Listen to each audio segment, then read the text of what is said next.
Don Revie's Leeds United were criticised after a couple of years for not winning any silverware, but he carried on regardless, building on his philosophy around the team. I never really had a father figure till I come to Leeds and the gaffer. I couldn't wait every day to get up and go down there, see the lads and go training. I came to Manchester United where there were really star players. Dennis Law, but Georgie Best was only coming on, Bobby Charlton, you know, some terrific players. But there wasn't that togetherness that there was at Leeds. Revie was a superstitious man. He had routines on a match day around the routes he walked to Ellen Road and the clothes he wore. He even invited Gypsy Rose Lee to the ground to lift a believed curse. The board spent the money generated from Leeds' European successes on ground improvements to match the ambitions of their manager. But Revie still had a problem. Scoring goals in the First Division was becoming a problem. He was relying on midfielders to get them, but that couldn't carry on forever. So he went to Sheffield United with £100,000. Mick Jones had progressed through the England ranks and was Revie's type of player. He was young, strong and brave. After opening his scoring account on November the 4th in the win against Arsenal, Leeds went on a run which took them to the top of Division 1. In the Fairs Cup, they progressed well, but the first piece of silverware for Don Revie and Leeds United arrived on March the 2nd, 1968. If you see any footage of the actual final, or the final whistle, and the players and Normans like that, this is the first of many sort of thing. I think everybody says the first one's the most difficult to win. And it was a tough one to win because Arsenal were big and strong, and it was a tough one to win. But luckily, on that day, we got the break, which enabled us to beat them 1-0. And I think that gave the whole club the confidence to go on again.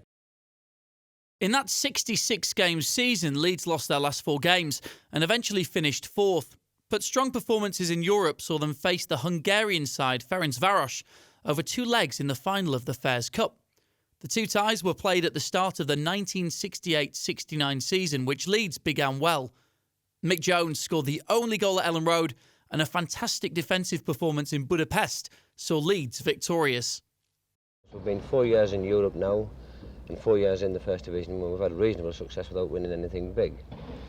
And this type of football, I would like to point out here and now that our forwards come in for a lot of criticism, not getting goals and things like this, but with this defensive policy that we play, when we're forced to play it, we're attacking more this season.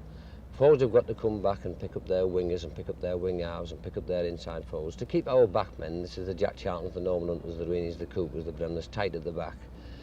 And this is what we did the other night, and I thought our forwards played as big a part as our defenders. It was a team job. Leeds had developed a resilience from their European success, something that would be tested as they headed to Anfield for the penultimate game of the season. We had to get a point at Liverpool to secure the trophy. Nothing ever came easy for Leeds, but it was no coincidence as well. We were knocked out of all the other competitions. Every other year we were going for 3 trophies, 4 trophies with the same squad, and definitely ran out at something at different stages.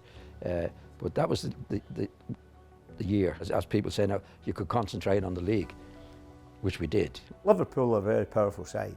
They had a manager world-renowned and Bill Shankly, and a very strong group of players. I mean, terrific players they had. I thought we dictated the game that night and we got the result we needed. We didn't actually mature as a team until about 1968, as a team. Like in 68, I was 27. Billy was 25. Norman Hunter was 24. The thing I remember is Don telling us to go down to the Cop after the game and they said they'd give you a good reception. We were thinking, you kidding on? Bill Shankly sent a crate of champagne round to the Leeds changing room as he announced that Leeds were a great side and worthy champions. In the eyes of Don Revie, his team had arrived. He wanted to win the cups, the North Ride, whatever it was, the cups we used to play for at the start of the season. He just didn't like to get beat. Revie signed Alan Clark for the 69-70 season and announced to the players that the aim was the treble. Leeds now had extra attacking options, and despite a slow start, they were top going into the new year. They progressed through the FA Cup and the early European rounds, but the fixtures mounted up. The FA brought the season to a close a month early to allow England to prepare for the World Cup in Mexico. Leeds had an impossible schedule, 10 games in 28 days. After 2 replays in the FA Cup semi-final against Man United, Leeds faced Southampton 2 days later without 5 of their star players. Revie was told the team was nearing exhaustion. Something had to give. So he gave up on the league to concentrate on the FA and the European Cup, with one of his attacking options in the form of his life. Eddie Gray. Oh, good footwork by Gray, still going. Oh, what a lovely goal, what a masterly goal by Eddie Gray. The second goal I scored, which is the goal people talk about, I preferred the first goal, you know. I knocked a chip in for 30, 40 yards, and it was like, if I can control this quick, the goalkeeper's off his line, and to execute that gave me more joy as an individual than the second goal I scored. Leeds faced Chelsea in the FA Cup final that year. The footballing authorities allowed Wembley to stage the Horse of the Year show just a few days before football's showcase fixture. The BBC commentators on the day described the hallowed Wembley turf looking more like a beach. We've gone to inspect the pitch and gone straight under the soil, spoilt his new shoes, and it was 6 inch of mud painted green. Despite the atrocious conditions underfoot, Eddie Gray was fantastic in the final as Leeds dominated Chelsea. When Jack Charlton powered a close-range header home and Mick Jones reacted quickly to Alan Clark hitting the post, it looked as though the FA Cup was heading to Leeds. But a late Chelsea equaliser meant a replay. 4 days after the cup final was the small matter of a European Cup semi-final against Celtic.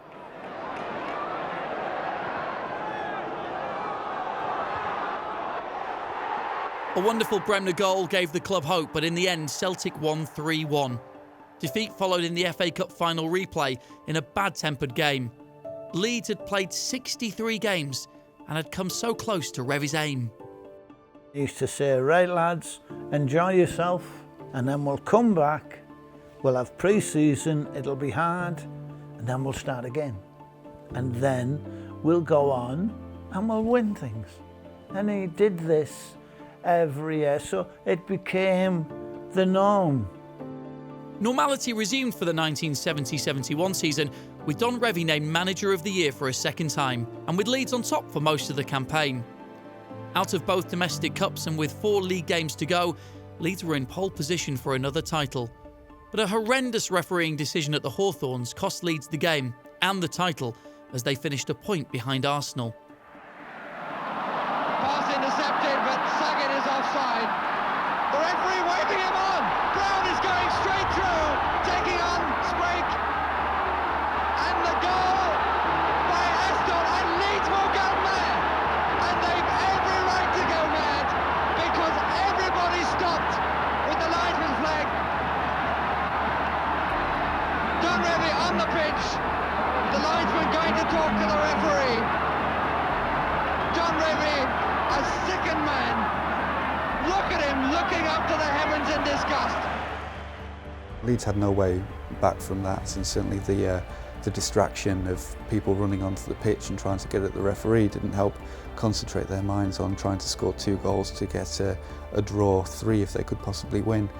That evening was the first time all season Leeds had not been top of the league. Arsenal took over and they stayed there until the end, winning the league by 1 point from Leeds. And Don Revie said that the decision that Ray Tinkler had made against West Brom, not only was it the worst decision he'd seen on a football pitch, but it ruined 9 months of work for Leeds United.